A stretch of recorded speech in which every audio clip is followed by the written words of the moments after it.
In quiet towns in New Jersey and Michigan, two lives shaped by faith, education, and music began their intertwined journeys.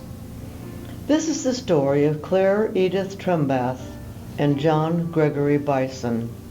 From humble beginnings in the homes of their childhood to their pivotal roles in education and music, their lives reflect a deep connection to family, community, and a shared purpose. Claire's early life was steeped in the values of faith and service. Born in Teaneck, New Jersey, she grew up in the parsonage of the Teaneck Community Church, where her father, Reverend William Carman Trembath, ministered. It was a childhood filled with the rhythms of church life. Meanwhile, John's journey began in Paterson, New Jersey. Raised by his mother, grandmother, and great-grandmother, John's upbringing was one of resilience and warmth. Although his father left early, John found stability and joy in the multi-generational household at 708 Broadway. These early years were happy ones, setting the foundation for a life defined by kindness and perseverance. The next chapter of Claire and John's lives would take them to the small town of Holland, Michigan, where Hope College stood as a beacon of opportunity. For both, it was their first real experience of the Midwest, a culture quite different from their East Coast upbringing. Hope College provided not just education, but a community where both Claire and John thrived. John, already a year ahead, immersed himself in the college's social and academic life, joining the Emerson fraternity. For Claire, the year 1957 marked her entry into the world, where she quickly became involved in activities like the Alpha Sigma Alpha sorority. The old buildings of Hope College, like Graves Hall and Van Vleck Hall, became familiar landmarks in their daily routines. Hours spent in the library, attending language classes, or simply walking the campus. All of these created memories that would stay with them for years to come. But this chapter was not without its challenges. In 1959, during Claire's junior year, her father passed away unexpectedly, marking a period of deep personal loss. For John, music was more than a passion, it was a calling. His time at Hope College only deepened his love for music, particularly through his involvement with the chapel choir. After graduation in 1960, John embarked on a lifelong journey as both a teacher and a musician, taking up a position at Spring Lake High School. Here he taught geography, but quickly became known for his role in leading the school's choral groups. Under his direction, the choirs flourished, performing at local events, including holiday concerts at the Spring Lake Country Club and community gatherings. His ability to inspire and elevate his students was a hallmark of his career, leaving a lasting legacy in the hearts of many. Music, however, was not confined to the classroom. John also became the organist at the Spring Lake Presbyterian Church in 1961, a role that spanned decades. Over time, his influence extended to St. Mary's Roman Catholic Church, where he not only played the organ but led the choir, helping the church build a new pipe organ and establish a choir of over 60 voices.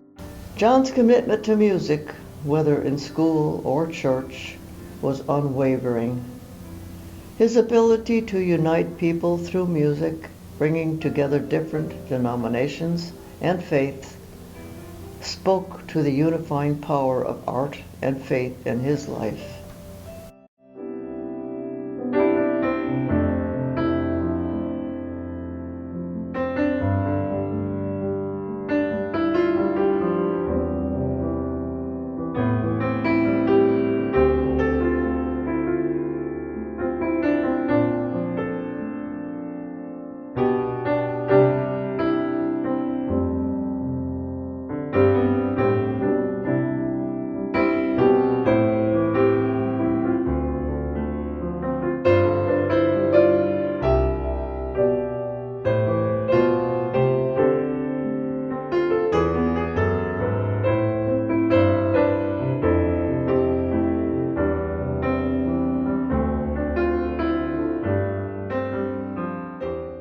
In 1961, John and Claire were married in Teaneck Community Church. Their union marked the beginning of a new chapter filled with joy and the responsibilities of family life.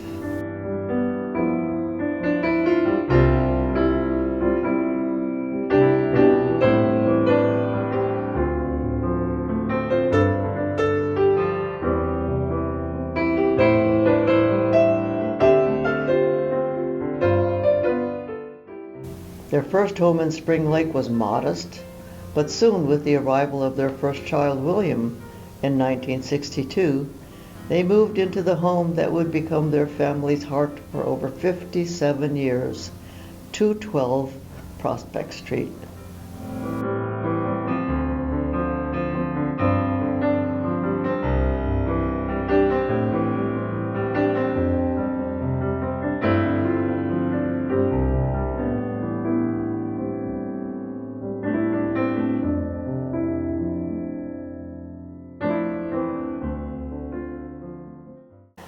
The home was more than just a residence. It was a place of gathering, celebration, and community. Over the years, as their family grew, so did their home. It became a place where friends and family were always welcome, where music filled the rooms, and where their 4 children learned of the values of love, faith, and hard work. As the years passed, John and Claire found themselves entering a new chapter. In 2019, they made the difficult decision to leave their beloved home on Prospect Street and move to Freedom Village, a continuing care retirement community in Holland, Michigan. Here they discovered new opportunities for friendship, music, and community life. John's involvement in music did not end with retirement. He continued to share his gift by playing piano for residents at Freedom Village and organizing music programs. And meanwhile, Claire and John's apartment became a gathering place for friends, old and new, filled with the same warmth and hospitality that had defined their lives for so many years.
The story of John and Claire Bryson is one of love, faith, and dedication, and from their humble beginnings to their roles as educators, musicians, and community leaders, they have left an indelible mark on those whose lives they have touched. Their legacy is not just in the music played or the lessons taught, but in the values they passed down to their children and the love they shared with their community. Through every doorway they passed, from the church parsonage to the halls of Hope College, from their family home to the welcoming spaces of Freedom Village, John and Claire embraced each chapter of life with grace and generosity. This is their story, a legacy that will continue to inspire for generations to come.